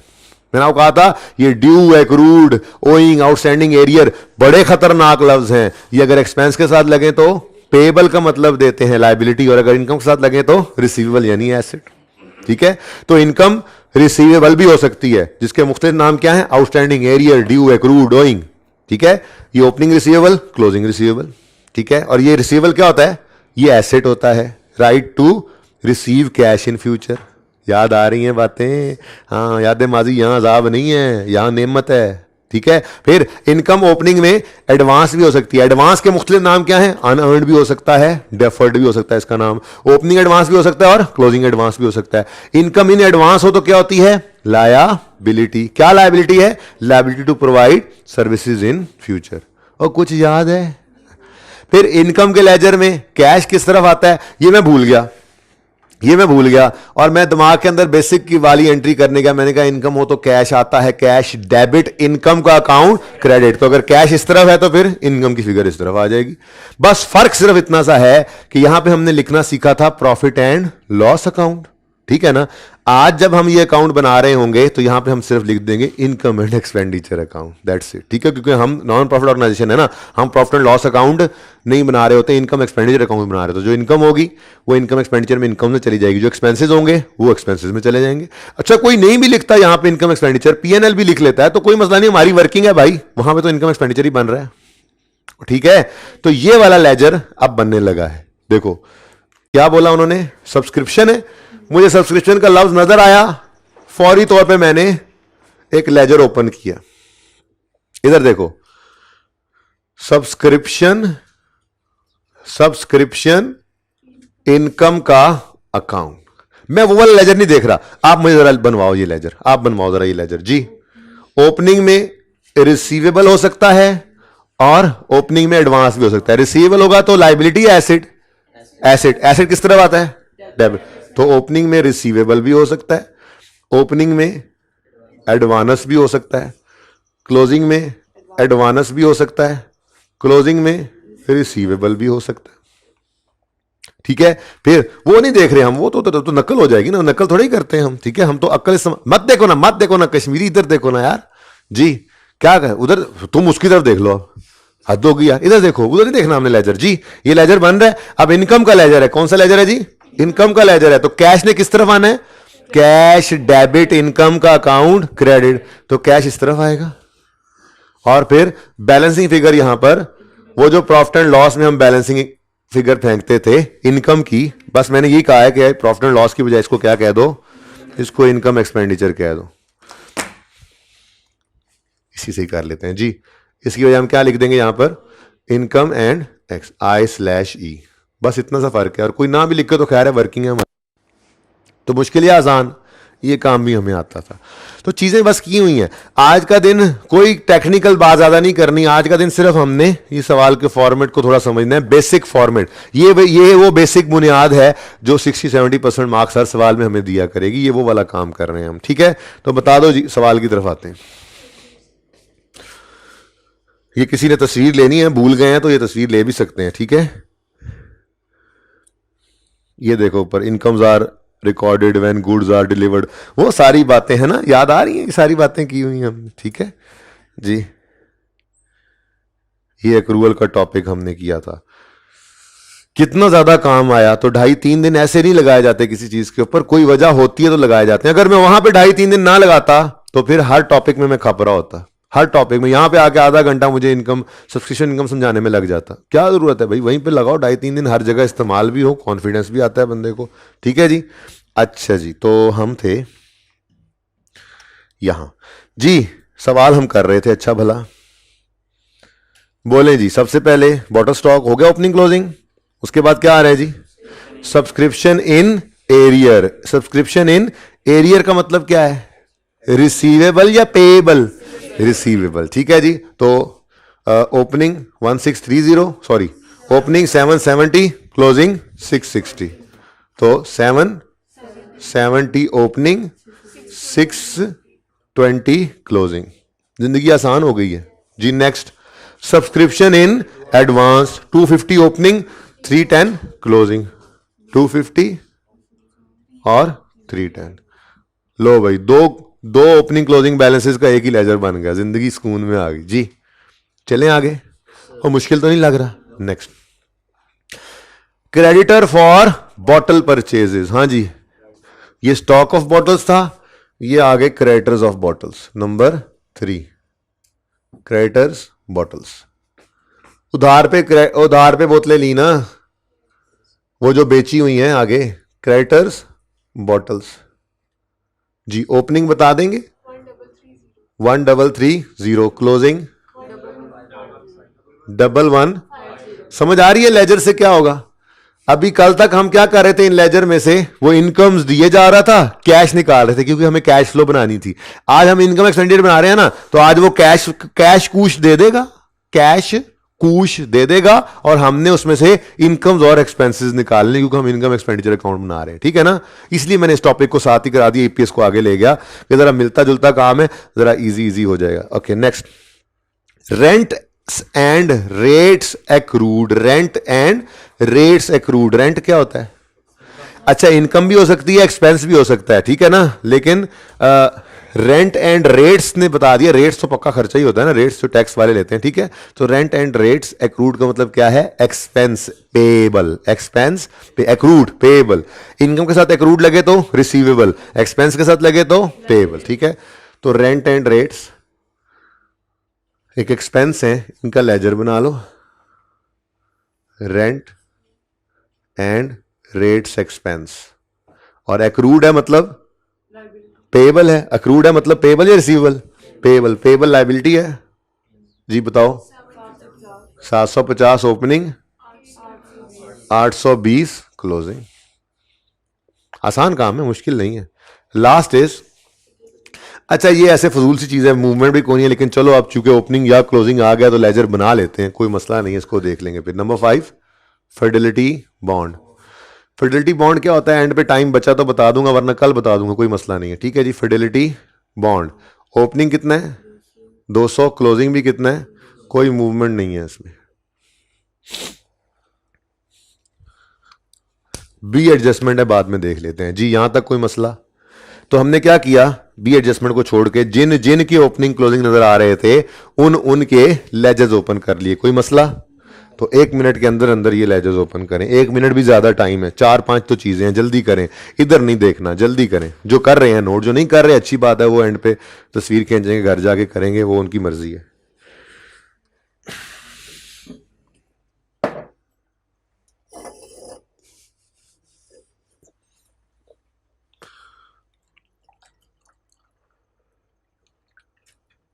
उधर ही रखें ताकि वो देख लें, बुक्स तो हैं उनके पास, बच्चों के पास बुक्स तो हैं। तुसी मैंने पानी पांदा विखा रहे हो, हद हो गया मेरे भाई।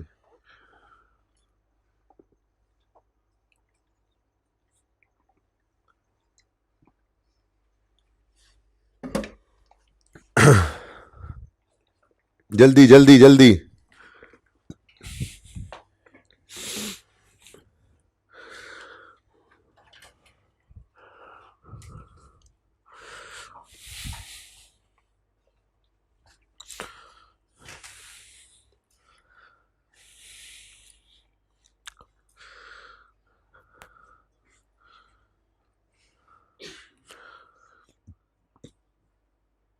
हाफ पेज पे बनाया करो लेजर, जरा टाइम सफ़ा बच जाता है। अच्छा हाँ, पेपर में फुल पे बना लेना। अच्छा जी, बन गए जी,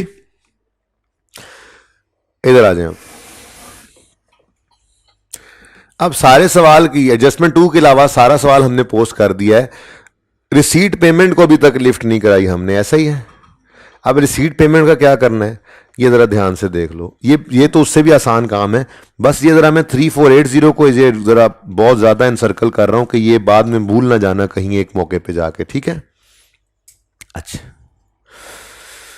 अब जी बहुत सिंपल काम शुरू होता है। वो सिंपल काम क्या है, रिसीट पेमेंट अकाउंट के अंदर आपको डेबिट्स नज़र आ रहे हैं। ये डेबिट्स का मतलब क्या है, ये यहाँ पे पैसे आए हैं, यानी रिसीट पेमेंट या कैश एंड बैंक जो भी बोलना हो बोल लो, डेबिट और रेलेवेंट अकाउंट क्रेडिट। तो बस ये डबल एंट्री पोस्ट करनी है, दैट्स इट, ठीक है।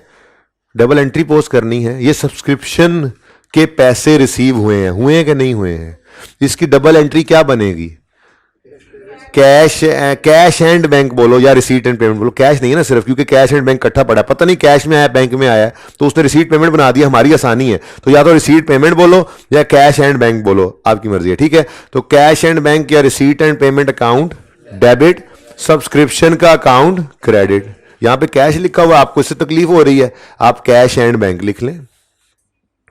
इससे भी तकलीफ हो रही है, आप रिसीट एंड पेमेंट लिख लें, आपकी मर्जी है, सब भी सही है, सब चलेगा, ठीक है।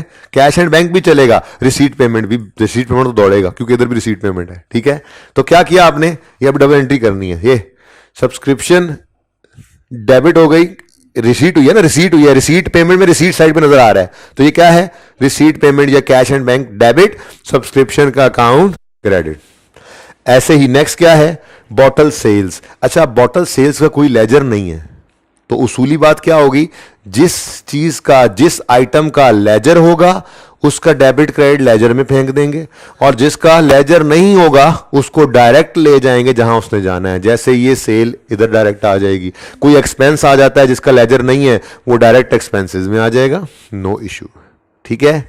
चलें आगे, चलो। तो वन बाय वन इस तरह से हमने लेकर चलना है। उसूल क्या बना, जिसका तो लेजर ओपन होगा, इधर रिसीट या पेमेंट उसके लेजर में पोस्ट कर देनी है, दूसरा इंपैक्ट। और जिसका लेजर ओपन नहीं हुआ उसको डायरेक्ट ले जाएंगे। इनकम है तो इनकम्स में, एक्सपेंस है तो एक्सपेंसेस में। मुश्किल या आसान, सबसे पहली चीज सब्सक्रिप्शन है, इसकी डबल एंट्री बोलो, ये टिक साथ साथ करना है, ठीक है। अब देखो लेजर ना बनाकर कितना फायदा हो रहा है, ये लेजर बनाया उसने दिया हुआ है, अगर ये ना बना के देता तो हम इस तरह का रिसीट पेमेंट भी ओपन करते और डबल एंट्री दोनों ही हम पोस्ट कर रहे होते, तो हमारा टाइम बच गया, ठीक है। तो टाइम बचा, लेकिन डबल एंट्री पूरी बोलनी है और करनी है इस तरह से। रिसीट पेमेंट डेबिट, सब्सक्रिप्शन का अकाउंट क्रेडिट, कितने से, 690। समझ आ रही है, बोलो और बोलो। अच्छा, नेक्स्ट बॉटल सेल्स, इसका लेजर कोई नहीं है, सो डायरेक्ट ही फेंक देते हैं हम। ये देखो, रिसीट पेमेंट या कैश एंड बैंक डेबिट, ओ cash debit sale credit, bank debit sale credit, ये वही एंट्री हो रही है। अगर डेटर का लेजर होता तो एंट्री करते कैश डेबिट डेटर क्रेडिट, और सेल की एंट्री डेटर में पड़ी होती, लेकिन डेटर का लेजर नहीं है, डायरेक्ट ले जाओ, ठीक है। तो receipt payment debit, cash and bank debit, और सेल, उधर नहीं देखना, उधर नहीं देखना, ये इधर, इधर बॉटल की सेल है, क्या है ये, तो ये ट्रेडिंग एक्टिविटी क्या है, ये बॉटल्स वाली ट्रेडिंग एक्टिविटी है। तो यहां से इनकम, ये नेट प्रॉफिट या नेट लॉस निकाल के उधर लेके जाना है, डायरेक्ट वहां पे नहीं लिखना, ठीक है। क्योंकि ट्रेडिंग एक्टिविटी वो नहीं, ये मेन काम नहीं है उनका, ये सिर्फ सपोर्ट करने के लिए अपनी नॉन प्रॉफिट ऑर्गेनाइजेशन को ये वाला काम कर रहे हैं, ठीक है। तो इधर देखो, कैश एंड बैंक या रिसीट एंड पेमेंट डेबिट और सेल्स ऑफ बॉटल्स क्रेडिट, ठीक है जी। कितना, ये वैसे मैंने आपको समझाने के लिए लिखा, कितना, 850, 24850, डन। और बोलो next, other sales from devices etcetera, ये क्या है, ये क्या है, ओ को कंप्यूटर पुराने पड़े थे, कोई एलसीडियां पड़ी थी, बाहर बंदा आया, लोया वेज, लैलन वेज, पुराने कंप्यूटर वेच, आपने बेच दिए, ठीक है, बेच के आपको पैसे आ गए, तो डिस्पोजल का अकाउंट यहां बनाने की जरूरत नहीं है। आज पहला सवाल है, ठीक है ना। दूसरे या तीसरे सवाल पे जब पहुंचोगे ना, तो आइए 16 यहां पे भी आएगा पूरी सज धज के साथ, ठीक है। तो यहां पे कैश पड़ा हुआ करेगा डिस्पोजल वाला, डिस्पोजल का अकाउंट बनाएंगे, उसमें से गेन लॉस निकालेंगे, गेन या लॉस जाया करेगा इनकम एक्सपेंडिचर अकाउंट में, और कैश की फिगर इसी लेजर में रहा करेगी, कैश फ्लो नहीं बना रहे, ठीक है ना। लेकिन आज तो सादा सवाल है, वो कोई ऐसा एसेट नहीं है जो डिस्पोज हुआ हो, फिक्स एसेट हो, बस ऐसे ही कोई छान बुरा पड़ा हुआ था, कोई पुराने कंप्यूटर एलसीडियां पड़ी हुई थी, वो हमने बेच दिए, ठीक है।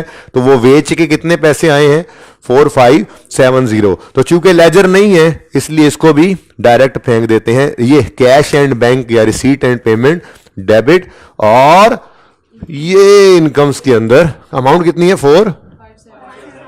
4570। ये इनकम्स के अंदर आपने लिख दिया सेल ऑफ डिवाइसेस एटसेट्रा। और सही है। ये सवाल कोई नया सवाल होमवर्क में नहीं होना, यही सवाल दोबारा करना है तसल्ली से जाके एक बार, छोटा सा सवाल, ओके, इसको हजम करना है। कल फिर एक नया सवाल करेंगे बिल्कुल इसी तरह से, एक आध चीज सिर्फ नहीं डाल लेंगे। परसों फिर एक सवाल करेंगे बिल्कुल इसी तरह से, एक आध चीज और नहीं डाल लेंगे। अगले दिन फिर ऐसा ही सवाल बिल्कुल इसी तरह से करेंगे और एक आध चीज रोजाना नहीं डालते जाएंगे एडजस्टमेंट। तो इंशाल्लाह ये पानी की तरह बहेगा ये टॉपिक इंशाल्लाह। ये तो सबसे आसान है, कैश फ्लो से भी आसान है, ठीक है, ओके, आसान ही है ना। कैश फ्लो आसान है, मुश्किल है? टेस्ट को मत सोचा करो। वैसे कैश फ्लो का टॉपिक आसान है या मुश्किल है? आसान जी। Next, legacy. लेगेसी कहते हैं विरासत। हमारा कोई मेंबर है, मेंबर था, है नहीं था, ठीक है, वो हमारे इस काम से इतना खुश था, उसने कहा देखो नौजवान नस्ल को इन्होंने कितने बुरे कामों से बचा के इस खेल कूद के अंदर लगाया हुआ है, और सेहत भी उनकी अच्छी हो रही है, और पढ़ाई में भी वो आगे निकल रहे हैं, जिंदगी के हर शोबे में आगे जा रहे हैं, इन लोगों ने बहुत अच्छा काम किया है। तो उसने अपनी वसीयत लिखी कि जब मैं मर जाऊं तो मेरी एस्टेट में से, मेरी जायदाद, मेरी जो जितना भी जो मैं छोड़ूं उसमें से 2000 रुपये जो हैं वो इस क्लब को दे दिए जाएं। नहीं, वो आ गई फिगर, छोटी छोटी हो सकता है ये मिलियंस में हो फिगर्स, आपको इससे क्या है, हंस क्यों रहे हो? बहरहाल देने वाले ने 2000 रुपये हमें विरासत में से दे दिए। लेगेसी कहते हैं विरासत को। फॉर्मर, आन जहानी है जी, गुजर गया जो मेंबर, उसने लेगेसी अपनी उसने क्या विल में लिखा हुआ था कि मेरी विरासत में से 2000 रुपये इस क्लब को दे दी जाए। तो जब वो इंतकाल फरमा गए तो वसीयत पढ़ने वालों ने वसीयत पढ़ी और 2000 रुपये हमारे बैंक अकाउंट में या कैश में जमा करवा दिए। तो ये भी क्या है, ये भी एक सोर्स ऑफ इनकम है नॉन प्रॉफिट ऑर्गेनाइजेशन का। तो रिसीट पेमेंट या कैश एंड बैंक 2000 से डेबिट, और legacy from former member credit. जी जी बिल्कुल डोनेशन ही है, मार के कर गया। अच्छा, किताबों के अंदर ना आपको ये लेगेसी इधर भी ऐड होती नजर आएगी, कोई मसला नहीं है, फिलहाल आप इसको यहीं पे रख लें, कोई मसला नहीं है, क्योंकि अल्टीमेटली ये यहाँ पे ऐड होकर सरप्लस में ऐड होकर जाना तो वहीं पे ही है ना। तो मैं फिलहाल इसको यहीं पे रख रहा हूँ, ठीक है ना। आपने इसको फिलहाल यहीं पे रखना है। किसी किताब में अगर आपको डायरेक्ट वो जनरल फंड में ऐड होता नजर आए तो परेशान नहीं होना, उससे अल्टीमेटली जाना वहीं पे ही है। ओके, ठीक है जी, हाँ कोई बात नहीं, फिलहाल उधर ही ऐड हो जाएगा ना, वो सरप्लस में पड़ जाएगा ना रिसीट पेमेंट के अंदर। ये रिसीट पेमेंट कह रहा हूँ, इनकम एक्सपेंडिचर में ये 2000 यहाँ आ गया, यहाँ से होकर यहाँ पे आ गया, यहाँ से होकर यहाँ पे चला गया, तो अल्टीमेटली चला ही जाना है ना। तो मैंने जरा सिंपल रखा है चीजों को, ओपनिंग में ऐड नहीं करो, बस इधर ही लिख लो। ओके, एक ही बात है। लास्ट इज वो जो ऊपर बैंक डिपॉजिट किए हुआ है, बैंक के अंदर पैसे डिपॉजिट किए हुए हैं, उसके ऊपर इंटरेस्ट रिसीव हुआ है। ये कैसे मुझे पता लगा कि रिसीव हुआ है, ये पे नहीं हुआ? रिसीट पेमेंट में डेबिट साइड पे आ रहा है, ठीक है। तो सिंपल रिसीट पेमेंट डेबिट और बैंक इंटरेस्ट इनकम, क्या नाम लिखा हुआ है? डिपॉजिट इंटरेस्ट इनकम, ऐसा ही है, डिपॉजिट इंटरेस्ट, और मैंने इनकम अपनी तरफ से डाल दिया। कितना जी? आपका अपना नंबर 420, ठीक है जी। तो receipt payment debit, income credit, समझ आ रही है कुछ कुछ हल्की आंच पे जी। रिसीट साइड इज ओवर, सिर्फ ये गोल दायरा लाल से मैंने लगाया हो, कहीं भूल ना जाना, कहीं पे इस्तेमाल होना होगा इसलिए किया हुआ है। अब बारी आती है जी पेमेंट्स की। पेमेंट्स फॉर बॉटल परचेजेस जी, payments for bottle purchases, expense, payment for bottle purchases. Bottle purchase की थी उधार पे, उनकी पेमेंट की हुई है, ठीक है। तो ये एंट्री बन रही है क्रेडिटर डेबिट रिसीट पेमेंट या कैश एंड बैंक क्रेडिट। अच्छा, यहां पे ना एक उसूल लिखवाना है, लेकिन वो उसूल फिलहाल इसलिए नहीं लिखवा रहा कि हो सकता है थोड़ा सा टाइम शॉर्ट बने और एंड पे सवाल पूरा ना हो, तो इस पे स्टार लगा रहा हूं। ये एक ऐसा उसूल लिखना है जो सिर्फ इस सवाल में नहीं, हमारे आखिरी सवाल तक चलना है हमेशा, पास पेपर के हर सवाल में, इसलिए ये मैं भूल नहीं सकता हूं लिखवाना, ये अल्टीमेटली लिखवाना ही पड़ना, आज नहीं थे कल।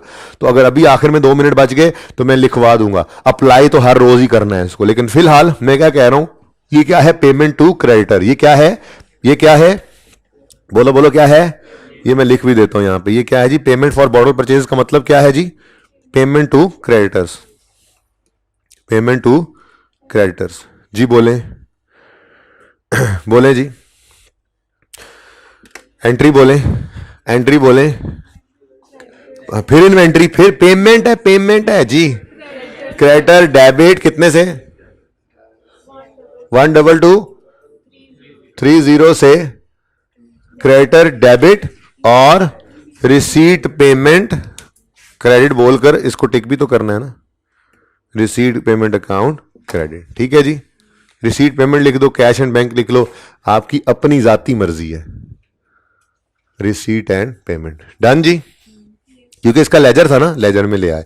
आगे बढ़े, नेक्स्ट रेंट एंड रेट्स, इसका भी लेजर नजर आया था थोड़ी देर पहले, बनाया था ना हमने, ठीक है। तो इसकी एंट्री क्या बनेगी, रेंट एंड रेट्स का account debit, receipt payment credit, ठीक है। तो रेंट रेट वहां पे जाके डेबिट कर दें और रिसीट पेमेंट यहां पे क्रेडिट, तो rent rate account debit, receipt and payment credit, कितने से 788, 7880। नेक्स्ट भाई उन्हें कह दो कि ये अभी चलाना है, जरा अरेंजमेंट हो जाएगा, फौरन चल जाएगा। Okay next, payment to entertainers, आपके मेंबर्स बोर हो रहे थे, बंदर वाला आया, आपने उसे 10, 50, 3360 रुपए दिए और उसे कहा जरा बंदर को नचा के दिखा दो, ये खुश हो जाएंगे, डुक डुक डुक किया और बंदर नाचे और मेंबर्स खुश हो गए, ठीक है।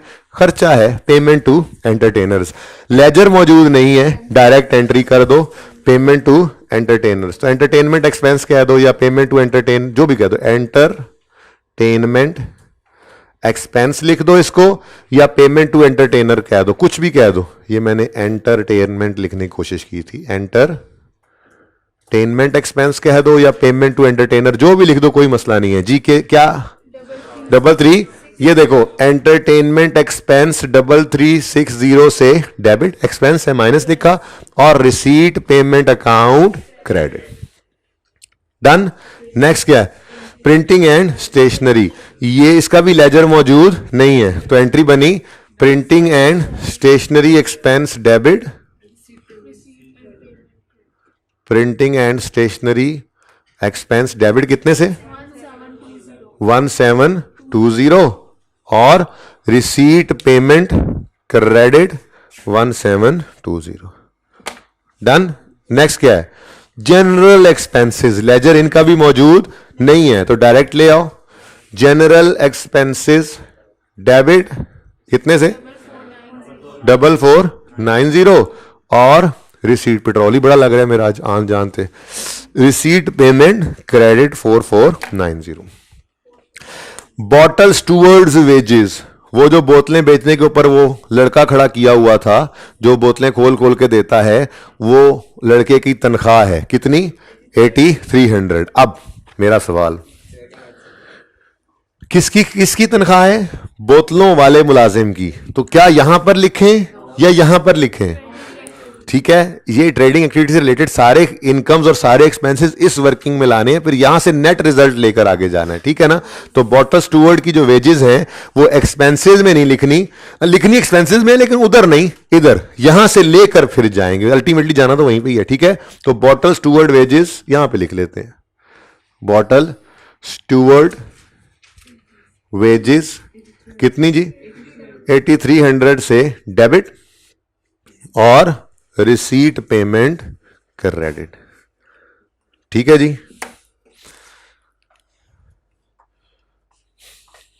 अब ये क्लोजिंग रहेगा, current account, deposit account, cash, क्या करें, ये क्लोजिंग है, क्या करें, स्टार्ट में बताया था क्लोजिंग ने कहां जाना है, क्लोजिंग ने कहाँ जाना है? बैलेंस शीट में, एसेट में।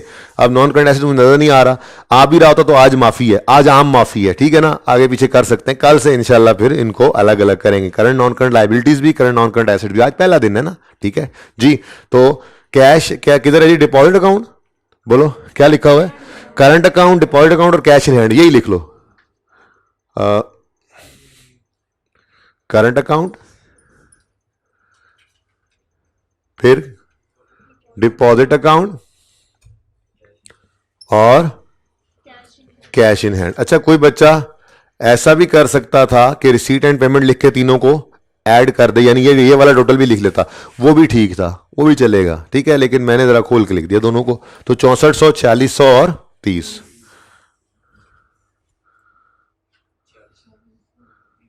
ठीक है, समझ गए? सवाल तो खत्म हो गया, बस एक एडजस्टमेंट पढ़ लें उसके बाद सवाल खत्म।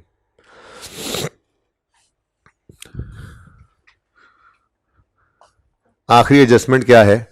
वो कहता है असल में ना मामला कुछ इस तरह से है कि वो जो लड़का हमने खड़ा किया है ना बोतलों के खोखे पे, वो हर रोज सेल करता है और दिन के एंड पे वो जो सेल के पैसे इकट्ठे होते हैं वो आके अंदर अकाउंटेंट को पकड़ाता है और अकाउंटेंट फिर उसकी एंट्री पास कर लेता है, cash debit, bottle sales credit.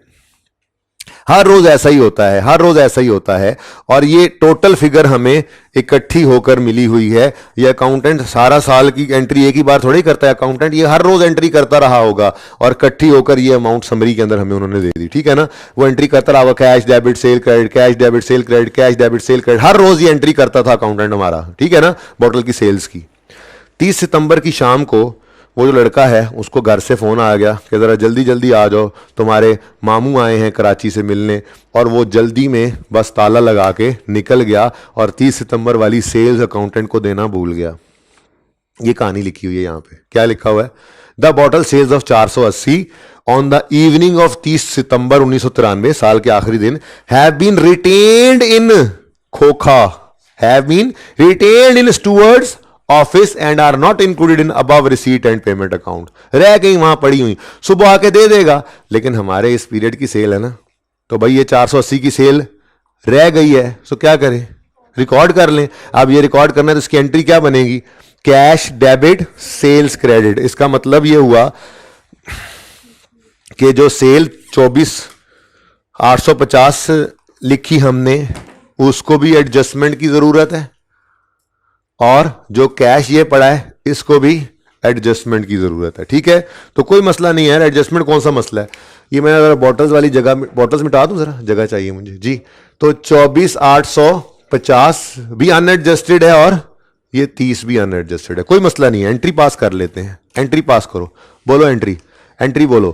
Cash debit, ये देखो कैश डेबिट 480 से, वाहिद एडजस्टमेंट आज के सवाल की, और सेल्स क्रेडिट 480 से, बस कहानी खत्म। बता दो सही वाली फिगर क्या है? अब पर्चे में भी ऐसे कर सकते हो आप, आपसे हुआ ये 30 आपसे लिखा गया, मैंने एडजस्टमेंट ना पढ़ी थी, आपसे हो गया, कोई मसला नहीं, एक सादा लाइन लगाओ और दोबारा सही वाली फिगर लिखो, गंद नहीं डालना यहां पे, ठीक है ना। एक सादा लाइन लगा जी, 510 और 25,330, ठीक हो गया जी, डन। चलो ओके, सवाल खत्म है।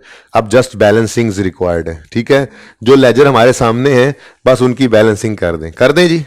सबसे पहले स्टॉक ऑफ बॉटल है, इसमें डेबिट साइड पे परचेजेज आती हैं, क्रेडिट साइड पे कॉस्ट ऑफ सेल आती हैं। अभी तो 2 क्वेश्चन मार्क है, इसने तो जवाब दे दिया, इसने कहा जाओ आगे, मेरी तरफ से बैलेंसिंग फिगर आपको नहीं मिल सकती। इसके पास आए, इसने कहा बिस्मिल्लाह बिस्मिल्लाह, नॉर्मल सारी चीजें अवेलेबल हैं, एक ही अवेलेबल नहीं, वो कौन सी है? इस तरफ बैलेंसिंग फिगर आ रही है, कितनी? 13, ये 13480 क्या है? देखो कल तक लाल वाला डिब्बा कैश निकलता था, क्योंकि कैश फ्लो बना रहे थे, वो इनकम्स एक्सपेंसेस दे देता था, ठीक है ना। आज इनकम एक्सपेंडिचर बनाना है तो वो कैश की फिगर दे गया हमें, और हमें इनकम या एक्सपेंस की फिगर निकाली है, एकदम से कहानी उलट हो गई है, ठीक है ना। तो जो चीज रिक्वायर्ड होती है ना वही वो मिसिंग कर देता है, तो हम वो निकाल लेते हैं। ठीक है, तो ये क्या आया हमारे पास, सब्सक्रिप्शन इनकम। क्या आया जी, सब्सक्रिप्शन इनकम। तो यहां पे आके हमने लिखा सब्सक्रिप्शन इनकम, वर्किंग नंबर 213480। समझ रहे हैं? चले आगे। क्रेडिटर बॉटल्स ने हमें परचेजेस दे दी। कितनी परचेजेस, कितनी भाई परचेजेस ही आती है ना क्रेडिटर के लेजर में, ओपनिंग क्रेडिटर, याद है? ये असल में ना डायरेक्ट मेथड के बाद बिल्कुल सेम था, मैंने इसीलिए साथ ये करवा दिया। जी बोले 050। हाँ, वो अलग बात है कि हम ये परचेजेस की बजाय, चूंकि इन्वेंट्री का लेजर बना रहे होते हैं, स्टॉक इन्वेंट्री, तो यहां पर वो स्टॉक या इन्वेंट्री लिख लेना चाहिए, बस, और कोई मसला नहीं है। ऐसे ही है और यही करते आ रहे हैं। बोलो भाई, ये स्टॉक कितना आ गया, 12। ये वो परचेजेस की फिगर आ गई है जी हमारे पास क्रेडिटर के लेजर से, वर्किंग नंबर 3 से। क्या ख्याल है, हो गया? अब देखो कल तक क्या कह रहा था, कॉस्ट ऑफ सेल दे रहा था, हम यहां से क्रेडिटर निकालते थे, उसको यहां ले जाते थे और कैश की फिगर निकाल रहे होते थे, क्योंकि कैश फ्लो बनवा रहा था। आज सब कुछ इधर वाला दे दिया और मिसिंग क्या कर दिया, कॉस्ट ऑफ सेल, क्योंकि आज हमें कॉस्ट ऑफ सेल चाहिए थी। ठीक है, बहरहाल कोई मसला नहीं, हम भी बड़े तेज हैं, हम जो वो मिसिंग करेगा वो निकाल लिया करेंगे। ठीक है, तो बोले कॉस्ट ऑफ सेल बैलेंसिंग आएगी इस तरफ, कितनी, 11830। डन जी, ओके। तो यहां पे आ गए 11830 और यहां पे आपने लिख दिया working number 1। Cost of sale बाद में निकाल लेते हैं, अभी आगे सारी बैलेंसिंग एक बार कर रहे हैं। ठीक है, सही है। नेक्स्ट, वो ओपनिंग भी है, क्लोजिंग भी है, कैश भी है, बैलेंस फिगर यहां पे आएगी एक्सपेंस के लेजर में कैश इस तरफ आता था, एक्सपेंस इस तरफ। प्रॉफिट एंड लॉस लिखने की बजाय बस इनकम एक्सपेंडिचर लिख दो, इतना सा फर्क है। रेंट, रेट, एक्सपेंस कितना, ये समझ आया भाई? एक्रूअल, प्रीपेमेंट, बड़ी सज धज के साथ इस टॉपिक में दोबारा आएगा, बल्कि आ गया है, आपने देख लिया। ठीक है, इनकम भी देख ली, एक्सपेंस भी जी। 7950 इज रेंट एंड रेट, तो यहां पे लिख दो आप रेंट एंड रेट्स एक्सपेंस। आपने कैलकुलेट किया है वर्किंग नंबर 4 में, तो लिखो वर्किंग 4 कितना, 7950। ठीक है जी। नेक्स्ट, लास्ट, इसमें से कुछ भी नहीं निकला। ये क्या है, ये यूज तो हुआ नहीं, बस इसका क्लोजिंग ले जाना बैलेंस शीट में, ये ना भूलना। अब मैं इसको क्रॉस को भी मिटा ही देता हूं। ठीक है, इसमें से कोई बैलेंस नहीं निकल रहा हमारा, क्योंकि जो ओपनिंग है वही क्लोजिंग है। ओके, और सही है ना? बस ये क्योंकि एक लायबिलिटी है। लायबिलिटी क्यों है अब ये कल बताऊंगा, टाइम कम है, ये गैर जरूरी बात है ना, जरूरी बातें जरा कर लूं मैं। ठीक है, बहुत आसान सी बात है, इंपैक्ट तो पड़ा कोई नहीं जी। क्लोजिंग क्या है, ये लायबिलिटी। लायबिलिटीज में जाकर लिख दो फिडेलिटी बॉन्ड, कितना जी, 200। बस ये लिख लो यहां पे। लो भाई, ये अकाउंट तो मुकम्मल हो गया, इसका क्लोजिंग भी आपने भेज दिया जहां भेजना था। ठीक है, सही है। इसको पूरा करें जरा, 13500 जीपी आया, 13500 माइनस 8300 50। ये नेट प्रॉफिट है 5200। ये नेट प्रॉफिट यहां पे ले जाओ, net profit from bottle sale लिख लो, फ्रॉम ट्रेडिंग एक्टिविटी लिख लो, आपकी मर्जी है। ये रिक्वायरमेंट ए है, वर्किंग नहीं है, 5200। डन जी। अब जरा इंश्योर कर लो सारी वर्किंग्स की हर चीज पहुंच गई है, ये तो डन। स्टॉक ऑफ बॉटल में से कॉस्ट ऑफ सेल यहां चला गया, क्लोजिंग स्टॉक ने भी तो कहीं जाना है, 1850 है क्लोजिंग स्टॉक हमारा। ये यहां पे स्टॉक ऑफ बॉटल्स कितना भाई, अच्छा इसके साथ कोई वर्किंग का रेफरेंस नहीं देना 1850 के साथ, ये सवाल में गिवन था, सवाल में गिवन था। वर्किंग का रेफरेंस उस चीज का देते हो जो आपने कैलकुलेट किया है, तो सवाल ने दिया हुआ था, आपने लेजर में क्लोजिंग लिखा था, और ठीक है। यानी कोई एडजस्टमेंट भी ना आती हो ना, तो सवाल से ये स्टॉक उठा के भी आपने यहां पे लिख दिया, तो इसके भी नंबर है, क्योंकि बैलेंस शीट बनानी है। आसान नंबर है। आज जाके सिर्फ यही सवाल करना है, कोई टेंशन नहीं लेनी है आप लोगों ने, ठीक है ना। ये रोजाना यही सवाल इसी तरह से होगा, रिलैक्स होके करना है घर जाके आपने जी। नेक्स्ट क्या है, ये डन हो गया, ये कंप्लीट हो गया जी। अच्छा, सब्सक्रिप्शन के लेजर में से इनकम एक्सपेंडिचर में ये 13,480 की इनकम जा चुकी है, लेकिन ये क्लोजिंग मत भूलना, ये क्लोजिंग एडवांस लाइबिलिटी में जाना है और ये क्लोजिंग रिसीवेबल एसेट में जाना है। यही सीखा हुआ है, अभी दिखा के लाया हूं, ठीक है। तो क्लोजिंग एडवांस, यहां पे आपने लिखा सब्सक्रिप्शन इन एडवांस, कितनी है जी 310, और ये सब्सक्रिप्शन इन एरियर, ये कहा जाएगा करंट एसेट्स में, ठीक है। तो 620 सब्सक्रिप्शन इन एरियर्स।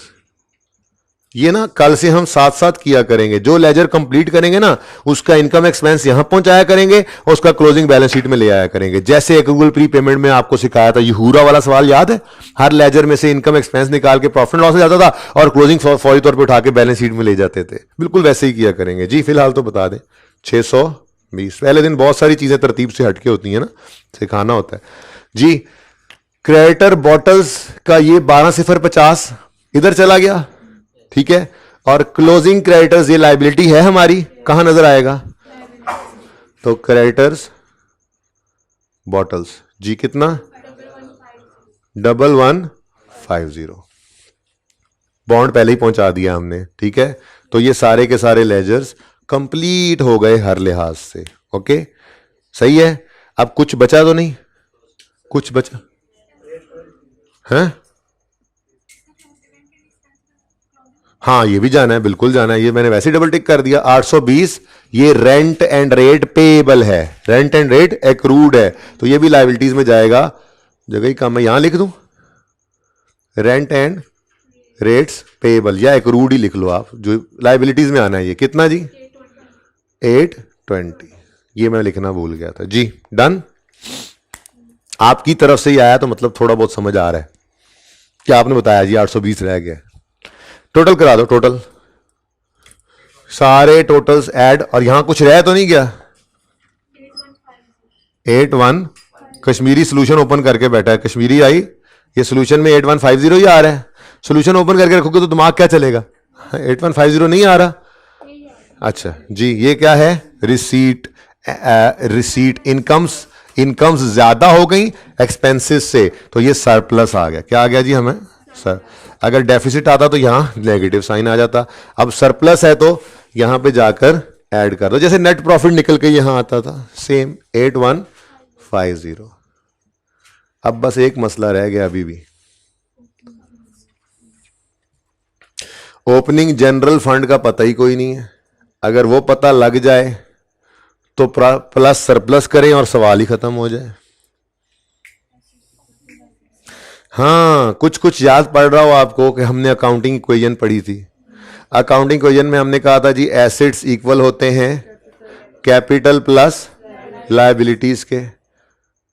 फिर मैंने कहा था, आप याद करें वो छोटे छोटे 3 सवाल दूसरी या तीसरी क्लास के अंदर जो मिसिंग फिगर्स थी, मैंने कहा था कोई इनमें 3 में से 2 मिसिंग हो, 2 गिवन हो, 1 मिसिंग हो तो हम बैलेंस ही निकाल सकते हैं, ठीक है। तो हमने एक एग्जांपल ये भी देखी थी कि जी कैपिटल अगर निकालना हो तो हम एसेट्स माइनस लायबिलिटीज करके निकाल सकते हैं। ओपनिंग डेट पे निकालना है ओपनिंग डेट पे, क्लोजिंग डेट पे निकालना है क्लोजिंग डेट पे, ठीक है ना।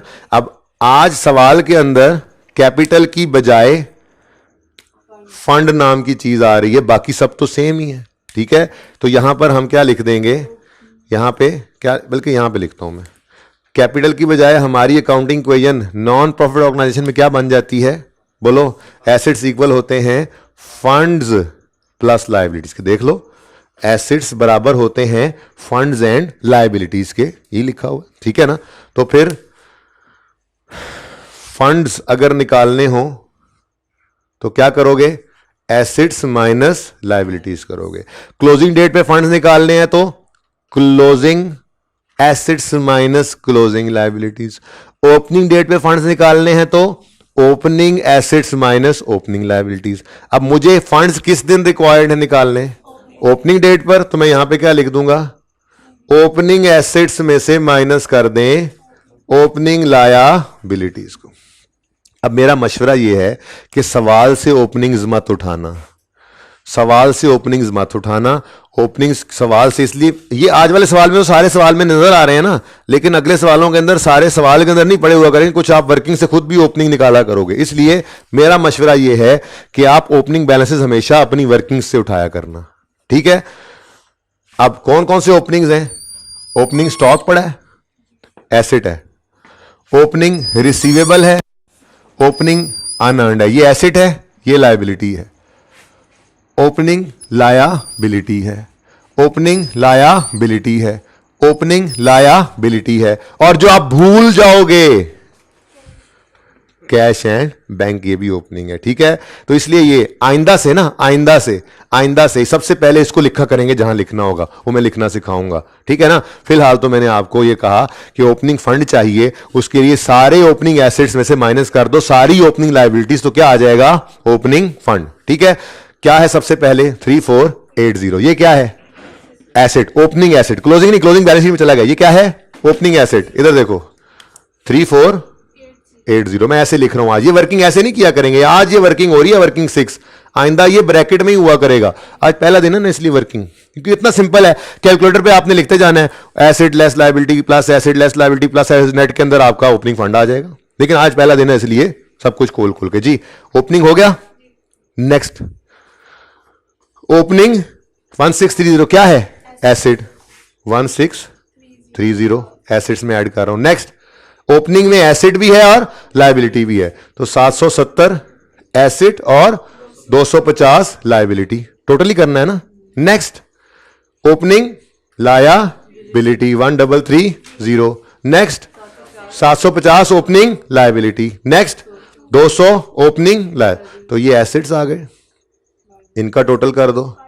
ये लायबिलिटीज आ गई, इनका टोटल कर दो। जी ये कितना है? 5880 और ये 2530। अब देखो इधर opening assets minus opening liabilities is equal to क्या आता है? 33। ये ओपनिंग जनरल फंड आ गया, सही है। तो ओपनिंग जनरल फंड आज हमने वर्किंग 6 में निकाला है, आइंदा नहीं, आइंदा यहां ब्रैकेट में ही निकाला करेंगे, क्योंकि मसला क्या है, यहां ब्रैकेट में लिखते जाएंगे एसेट्स पॉजिटिव के साथ, लायबिलिटीज नेगेटिव के साथ, आंसर आ जाएगा। कौन इतनी मुसीबत में पड़े, टाइम जाया करे, ठीक है जी। बोलो 33, सही है ये, जरा देख लो।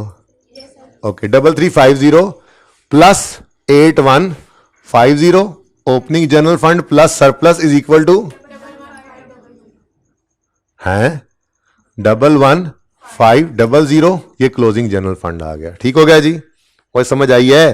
तो सवाल में ओपनिंग जनरल फंड इंशाल्लाह तकरीबन हर सवाल में मिसिंग होगा, आपने निकालना है। मुफ्त के नंबर होते हैं ना ये तो, ठीक है। तो ओपनिंग जनरल फंड निकालना है तो opening assets minus opening liabilities कर लोगे। कर लिया हमने आज इस तरह से, वैसे ब्रैकेट में किया करेंगे, ठीक है। अब 11500 जमा ये चारों चीजें ऐड करके बताओ फंड्स एंड लायबिलिटीज का टोटल कितना आ रहा है? 13980। इन सब का टोटल करें, करना है। ये ना कोई चीज रह गई हो, मुझसे रह जाती है इस टॉपिक में अक्सर कोई ना कोई चीज, कैलकुलेट करके देखो टोटल, ठीक है। 13980, ये जी आपका इनकम एक्सपेंडिचर का टॉपिक, ठीक है।